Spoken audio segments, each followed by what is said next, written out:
So hi everyone and good evening and welcome to our second season of the BOTID Nature webinar series. Last year we conducted around 50 plus webinars and we had a tremendous response. And this year we had another lockdown as usual. The COVID wave came in place and we realized that it's time now that we should start again with our webinar sessions. But this time we were more particular about choosing our topics. So we decided to do maximum 2 topics a month. Again, depending on how situations are outside and how things go out. So we started, the search for the topic was going on, and then we have listed down few of the interesting topics. And today we have one of those topics that are going to be presented us. Now, before I go ahead with the topic and hand it over to our today's author, I would like you to all to introduce you to what Birds of Thane and Raigarh is all about and what Adventure of Jungle Buddies is all about. I'm sure many of you by now know who we are and what we do, but this is just a small presentation about the system. So we started this group called as Birds of Thane and Raigarh district on 30th of May 2011. It was started by me and Kiran Kadam. The entire idea or the goal to start this group was basically to bring the birding community together and help all the new members who are actually new to birding to help them understand what birding is all about and what kind of challenges one can face. So that was the entire idea about why we decided to start the group. We are basically a small e-platform group. We are not a registered company or an NGO or anything. It's just a small Facebook group. And through this Facebook group, we have been doing various activities. Some of those are actually doing free bird watching trails. We are just waiting for things to settle down due to COVID situation, and probably once things are back to normal, we should also be able to start with our birding trail. So apart from the birding trail, we have also been able to reach out to many colleges, institutes and all, and have done small presentations. That's something that we have been doing with BOTI. Over the past, now this is 10 years now, over the past 10 years, the Facebook group is now home to around 6,200 plus members and conducted over 200 plus nature trails. And we have also been lucky to host 4 Dumbini birthdays. It's an annual event that we used to host it before the COVID situation has just made things bad. And over last year we did around 50 plus webinars. And we have all the top possible birding experts when it comes to guiding us in any small thing on Birds of Thane and Raigarh. And we are on platform for the members birding community. These are just some photographs of the events that we have been coordinating for the past 10 years now. Just some of those trails. I'm just waiting for them to settle down back again so that we all can go back out and I can meet you all in person also. Now, what happened is over the time period of last 10 years now, we realized that there were many places that we weren't able to reach out. And there were many times that, because whenever we do this bird watching trails from Birds of Thane and Raigarh district, the kind of travelers or kind of members who join us are all from a different background. Some of them are photographers, some of them are bird watchers. Within them, they are all from a different agent, in terms of like somebody has just started birding, somebody is in the medium range or somebody is an expert in that. And we realized that it was a mix and match of everything. And we wanted to, bring our structure to that and filter it down more and more. And that's when we decided to start something called this concept of Adventure of Jungle Buddies. We started this in Diwali of 2020 also. And it's been a great success, at least for the time being that we started in December, January, February and March. Again, April, the lockdown happened. So our tours weren't done. But we were lucky to do many birdwatching trails, group as well as private group tours across Palghar, Thane, Raigarh areas and all. And our focus is basically we host private tours as well as group tours. So these are some of the pictures that from our past events that we have done in the last season. Now, if you are following us on Facebook, I think most of you are. In case if you are not, you should follow us on Facebook. That's Birds of Thane and Raigarh district on the Facebook page. Adventure of Jungle Buddies is also available on the Facebook page. You can always search for us. If you are on Instagram, you can always look for us for Adventure of Jungle Buddies and you can follow us. We are hoping to start our tours probably post-monsoon. So just waiting for things to settle down. And once things are back again, we should be back in the field. Today's topic is quite special. As I told you earlier that when this time when we were thinking about what kind of topics we should do that, we were more focused on some of the most interesting topics and something that were quite easy. So today's topic, as you all know, is Perceiving Predators by Rhea, and I'm really honored to have to do this session. And because I've been I think in conversation with Rhea for quite some time, and we were working on what to be done and what not to be done. And finally, we came up with this plan doing Perceiving Predators by Rhea. Now let me talk about who Rhea is.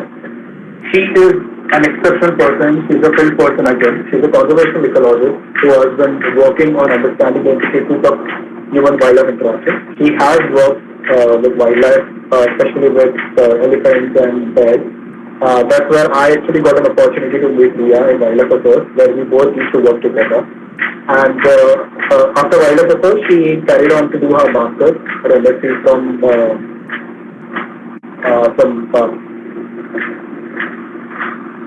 provincial BS Goa.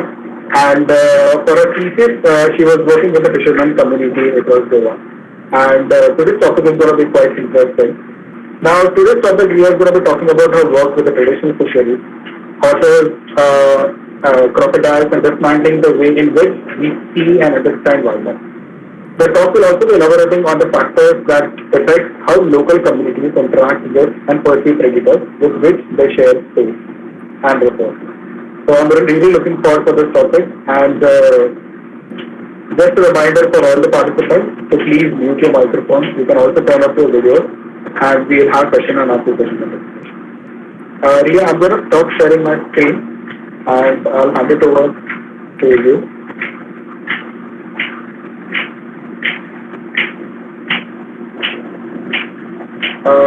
One second. Rhea, I think I'm not audible. You're not audible. Yeah. Sorry. Can you hear me now?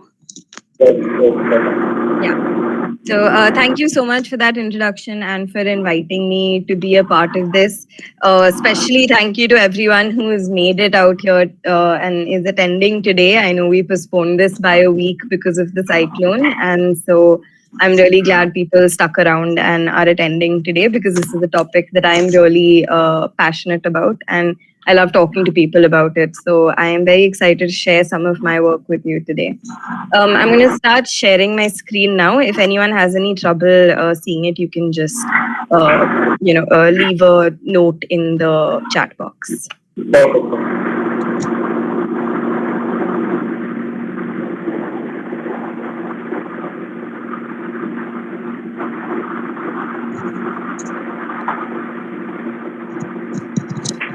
Okay, so today I'm going to be talking about perceiving predators, and I'm going to start with something slightly boring, which is the definition of perception, because that's sort of what we're really talking about today.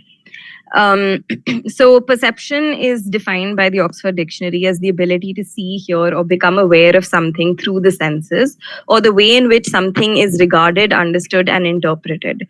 So put simply, our perception of an animal might be the way we see, understand, and think about an animal based on our interactions and observations of the animal through our senses. So the way we might, think of an animal based on how it looks, how it sounds, and maybe even how it smells in the case of some animals.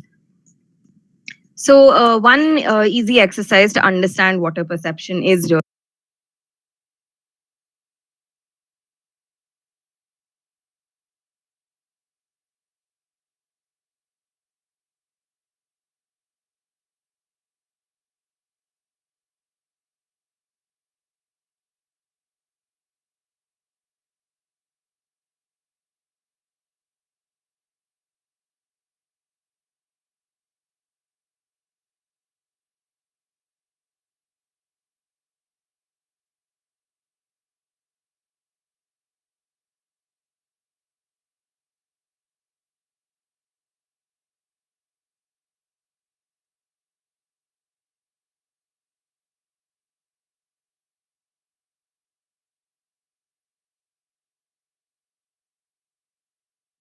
still, one animal that I've never grown to be comfortable around is the cockroach. I put a tiny picture of a cockroach because I don't like looking at them.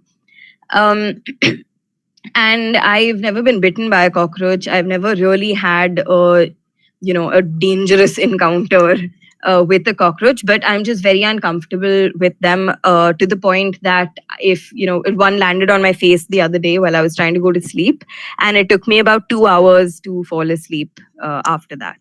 So somehow I'm scared of an animal that does no harm to me, but animals that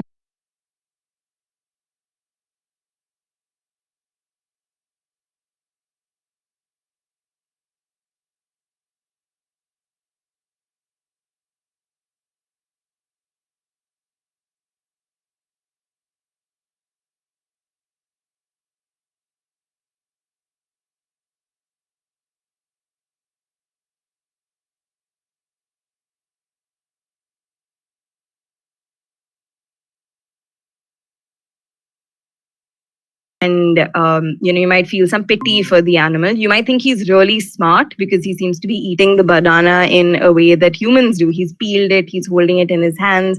You might think he's really cute. Again, human like similarities can make animals seem more appealing to us. And you might think it's funny because not only is he holding a banana in his hand, also got an extra banana in his foot, which I assume he's saving for later. But these perceptions can also depend on who you are and the context in which you live your life. So, certain religious affiliations with the animal might affect the way you see it. You might have a favorite cartoon character or movie character that resembles this animal, and that might make you think of it differently. Or you might even be a politician who's trying to appeal to a vote bank by declaring this animal a menace so that his constituents who are affected by this animal might think more favorably of the policy. But what if I said that you owned those bananas? What if those were your bananas and you grew them and your entire livelihood depended on those bananas? What if I told you that every day this monkey comes and takes bananas from your orchard? And sometimes it's not just this monkey. These are monkeys that occur in troops. And so the entire troop comes and takes bananas from your orchard. And so now when you look at it, you might actually have a different perception of the animal. You might think of it as sly, you might think of it as greedy or a thief, or you might agree with the politician and think of the animal as a pest. So when I see two bananas in the animal's hand, I might think, oh, it's an adaptable and efficient crop raiding primate, because scientists like to use complicated words to describe things. But a person, like a lay person, might see it and think it's a really smart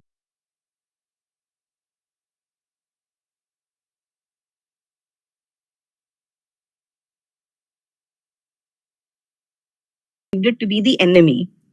What's really interesting about this was that the study found that both the colobus monkey and the olive baboon cause equal amounts of damage in farms. And yet, for some reason, the baboon is seen more negatively than the monkey by the same people in the same context. Closer to home, we have another really interesting study by Radhika Govindrajan in 2018, where she was in the Garhwal Himalayas. And she found that while the locals seemed fairly tolerant and sensitive towards rhesus macaques in the area, there were certain troops and even certain individuals that the people didn't like. Again, now this is the same species, but certain members of the species were seen as bad. And on inquiring further, she found that the monkeys that were seen negatively by the people were monkeys that had been translocated into these areas from neighboring cities, for example, from Delhi, where the monkeys were considered a menace. And the locals considered these monkeys to be Bahar Wale Bandar, or outsiders, and hence saw them as not belonging to that space and didn't like them as much as the monkeys that lived in the same area as them. So that gives you a very basic idea of how difficult it can be to really just look at an animal, look at the way a person feels about an animal, and determine the factors that are probably affecting that. So we can maybe break the question down a little bit and ask ourselves, how does the person interact with, how does the person see or perceive the animal? and further break that down into who is the person we're talking about, what is the context of the person, what is their livelihood and relationship with this animal, why are they interacting with the animal, as well as what animal is it, what is the behavior and ecology of the animal, what does it look like, and where does it live.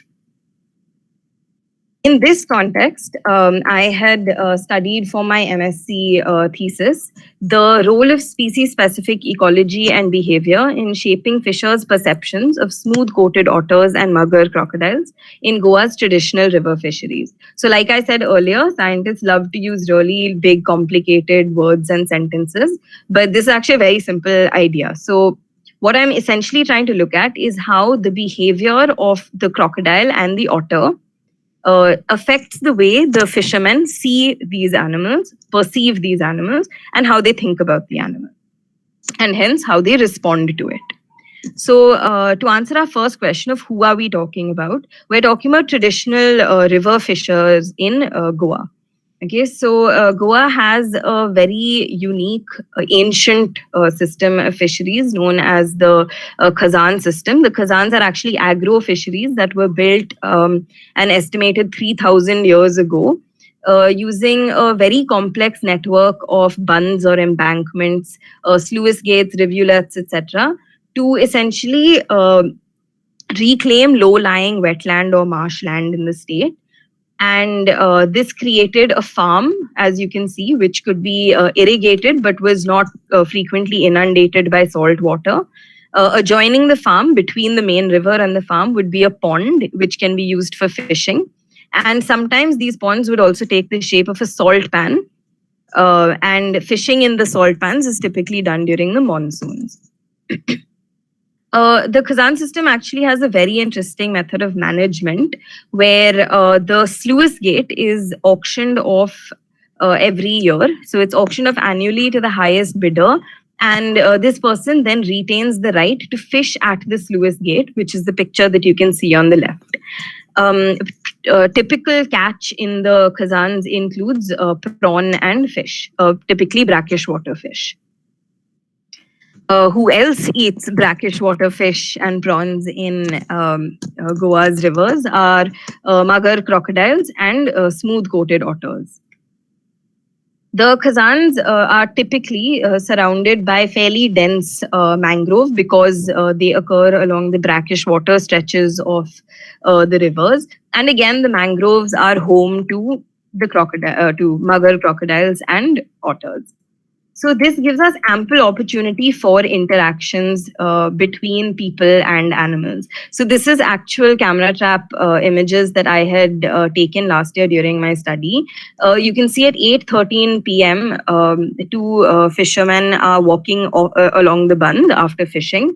And exactly 7 minutes later, a smooth-coated otter is in exactly the same place crossing over the bund. Of course, that might seem like a much more innocuous interaction, but there are obviously more, interactions that may be seen as more antagonizing. For example, there are there are crocodile attacks once in a while. And what's interesting about crocodile attacks is that they very often take on a much larger and much more, dangerous impression in people's minds, especially when they are sensationalized by newspapers, etc., by using phrases like crocodile infested waters or crocodile invasions. Personally, I find these terms very strange because I don't really understand how an animal can infest or invade its own natural habitat. But those are the sort of things that you can typically see. Another way in which these animals interact now, because they are sharing both space and resources with these with the fishers, is that they will often depredate or take fish from the fishers' nets. And in the cases of otters, they will tear small holes in the net and take fish. The crocodiles will sometimes tear much larger holes or get entangled in the net and then tear it. So that's what you can see on your left is a torn net. And on the right side, what you can see is particularly interesting. It's actually a picture of spraint, which is otter poop. And there's a piece of torn net in the otter poop, which is a very telltale sign of the fact that this otter has been tearing nets, consumed the net, and then pooped it out, along with all the, the bones and scales of the fish that you can see. So just a little bit about the two animals that we're talking about. So obviously we can tell simply by the pictures and what we know that otters and crocodiles are extremely different animals. So otters are mammals, which means they have fur, they give birth to live young. Crocodiles, on the other hand, are reptiles, they're cold-blooded, they lay eggs. Otters are highly vocal mammals. In fact, one of the most exciting and most fun parts of conducting my social surveys for my thesis was whenever the fishermen would imitate the otters and the different vocalizations that they've heard the otters make. And it was just always a joy to listen to them do that. Crocodiles, on the other hand, are non-vocal. They don't make any sound. Otters typically, they are group living. They live in family units, while crocodiles tend to be solitary. This particular species of otter primarily eats fish and prawn.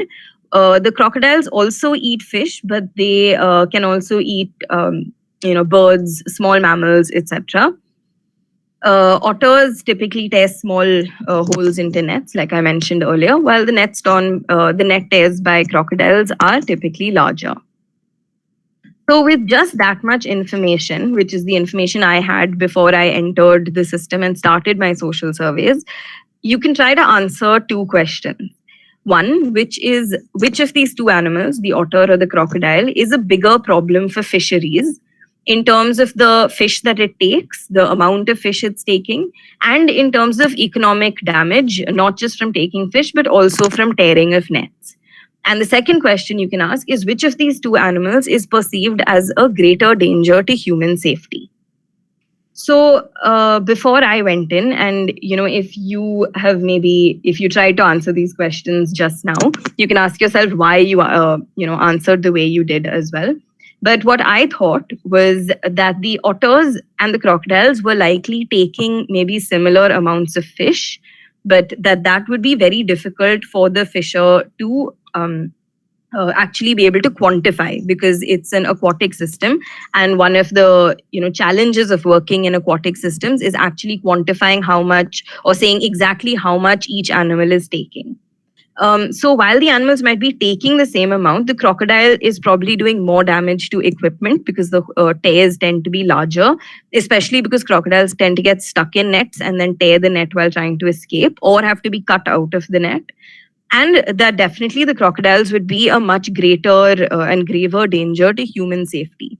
Very often in situations like this, a predator that not only depredates and takes livestock or any sort of resource that humans depend on is often seen more negatively by people because it poses a threat to human safety as well. And so I assumed that the general, my hypothesis was that the general perception of the crocodiles would be much more negative than that of the otters.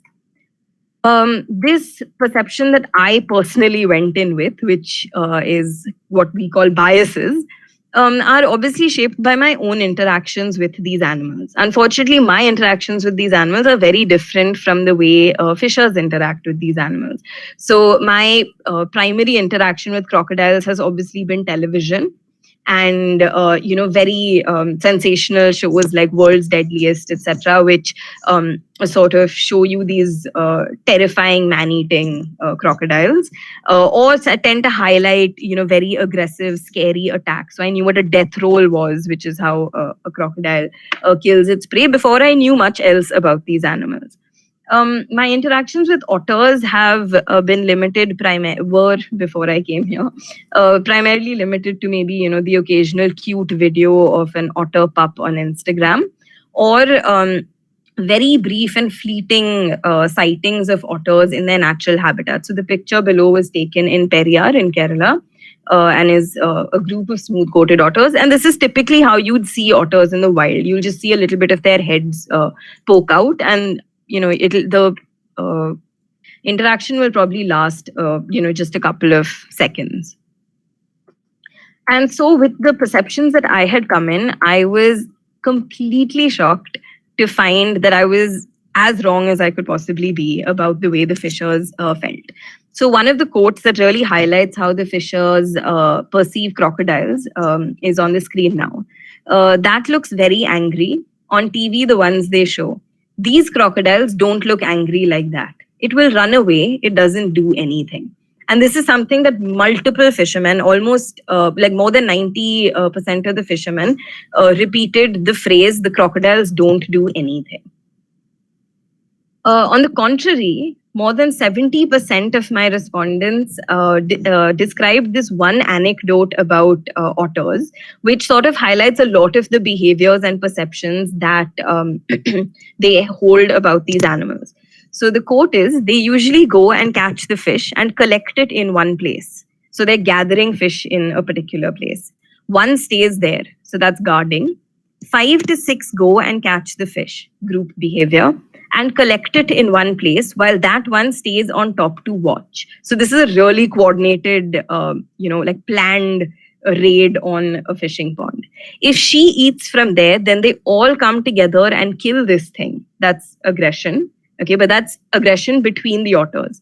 They attack the first one. They can attack you too. So now that's aggression from otters to people.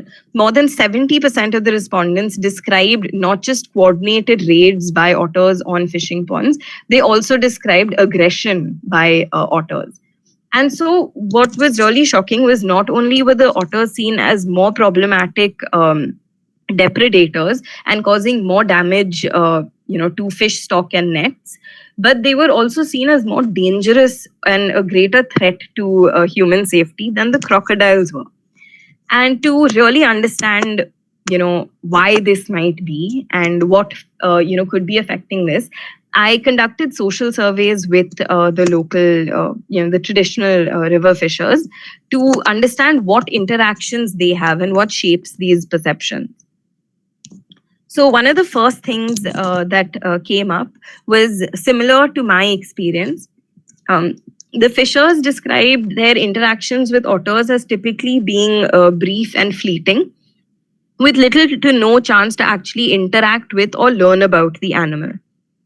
On the other hand, crocodiles were typically described as being very easy to see. And many fishermen even describe being able to interact closely with crocodiles during tourism activities, during rescues in which they helped the forest department, and especially when they had to cut crocodiles out of their nets. Otters were also typically spotted in groups, or they were typically spotted when they were in groups and when they were vocalizing, because this tended to attract attention to them. And usually what they're doing when they're in groups and vocalizing was feeding or being aggressive. And so those were the predominant activities that the fishers described observing in otters. Whereas with the crocodiles, they said that the crocodiles were usually just basking or, quote, doing nothing. And this is probably highlighted even more by the fact that the crocodile only attracted attention to itself when it was running away from people, because the only sound that was ever associated with the crocodile was a splashing sound of a crocodile running away from a human when it got scared. So again, as I mentioned, otters are most noticeable when they are depredating. And this is even more so when they're taking fish, which is like especially large fish, because otters will typically surface to eat fish. And if anyone has seen an otter eat a fish, it's quite a messy and highly visible affair.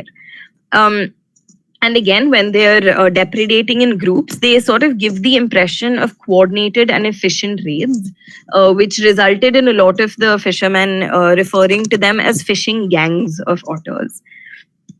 Crocodiles, on the other hand, were seen as much more opportunistic, eating whatever they could get, and even being described as eating discarded chicken waste from butcher shops.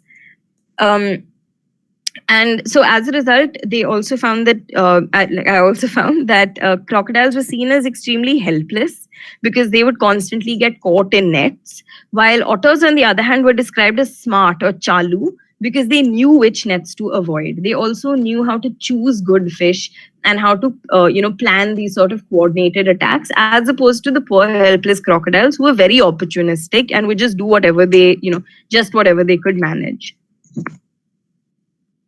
This idea of intent in otters is also seen with regard to aggression. So otters were said to attack only with reason. So these reasons would be things like pups or food or territory, as opposed to crocodiles, which would only attack if startled accidentally.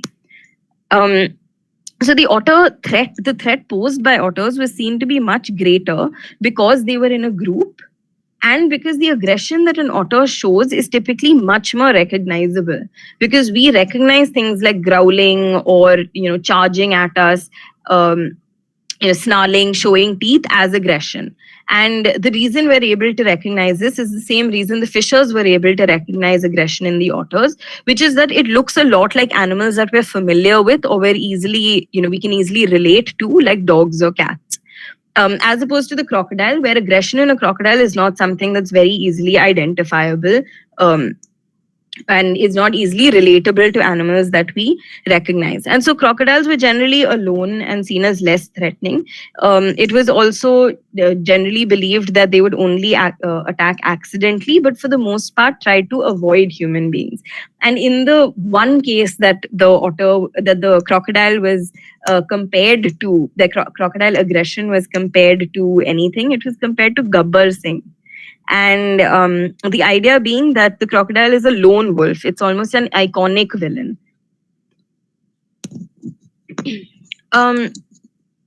So what ended up happening again is that with the otters, there seemed to be a general idea of helplessness, because there weren't any mitigation strategies available to fishers. And even if asked what mitigation strategies could be employed, they generally said that there's not much that they can do, because the animals are too smart, they're too coordinated, and they're very difficult to see. With crocodiles, on the other hand, there already exists mitigation efforts and awareness programs, etc., by the forest department, as well as local rescuers that will help out a fisher if there is a crocodile that is posing a threat to anyone.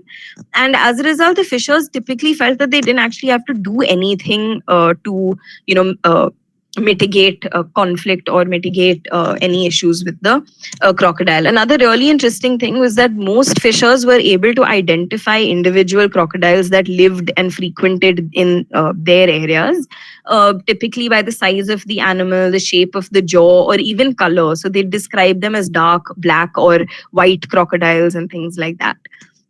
With the otters, on the other hand, they would say that all the otters looked the same, and that it's very difficult to tell them apart. The beauty of being able to identify an individual animal is that you can actually blame an individual animal when a problem occurs. So when crocodiles caused problems, it was possible for the fishers to call up the forest department and say, this particular crocodile needs to be removed from here or dealt with. Whereas with otters, it's impossible for them to identify which otter or which group of otters is responsible for damaging their nets or taking fish. Another way in which intent came into play was that the fishers believed that the otters chose to fish in the ponds, whereas the crocodiles would only enter ponds by mistake and would typically prefer to be in the river. So again, there's an attribution of choice to otters, which is not given to crocodiles. So a really interesting thing that you could maybe, think about over here, which to me was one of the most interesting parts of my, of the responses that I got, was the idea of these imaginary boundaries that humans tend to draw between what is wild and what is human. And so as long as an animal remains in what we consider a wild space, so a leopard in the jungle, we're okay with it and we think it's a great, beautiful creature. But as soon as a leopard enters human habitation or enters a human house, we start seeing it more negatively. And so it was sort of the same for the otters and the crocodiles. The otters seem to be breaching this imaginary boundary that we have drawn between what is a wild space or the mangrove area and what is a human use space, which was the fishing pond. Whereas the crocodiles very rarely breached this boundary, and in the occasion that they did, they behaved in accordance to what human morality suggests. So they would leave humans alone, they would run away. Otters, on the other hand, seem to have the audacity to challenge us after coming into what we considered our own spaces. So one way in which you could maybe relate to this is thinking about the fact that, like, if every day for the rest of your life, an otter or a group of otters entered your dining room and ate your food every day. Okay, this is your space and the otter has entered it. Or if a crocodile entered, your office, or it just lived in your office, and you had to decide, oh, today we can't have a meeting in the conference room because the crocodile is there and it poses, a threat. So I need to avoid it. And when you consider, the fact that the fishers actually have to live with these animals, that their livelihoods depend so strongly on the same things that these animals depend on, it can maybe breed a little bit of empathy for fishers and any community really that has to live alongside these animals, share food, share resources with these animals, and share space with animals that could pose a risk to their lives and livelihoods. And so the next time you go, talk to a local fisher, or even if you're going out to buy fish, I want you to think about walking on a very hot bund in the shoes of a traditional fisherman. And I want you to look for, like fishers that, despite the risk and the risk to life and livelihood that they face because of these animals, learn to coexist with, tolerate, and even in many cases love these animals, worship these animals, revere these animals in ways that even we seem to have trouble doing, or would have trouble doing in the same situation. And possibly maybe even encourage people to buy coffee from people who tolerate predators in their coffee farms, buy fish from people who tolerate predators in their fish ponds or whatever it is that they're fishing in, and incentivize coexistence and tolerance. Thank you. Thanks, Rhea. That was really, really amazing. I really liked it actually. And I hope others also enjoyed it. I'm just going to stop the recording. Meanwhile, if anybody has any questions, you can actually just probably put it up, or put it up in the chat thing so that I can read it out for Rhea, and then we can just take it out from there.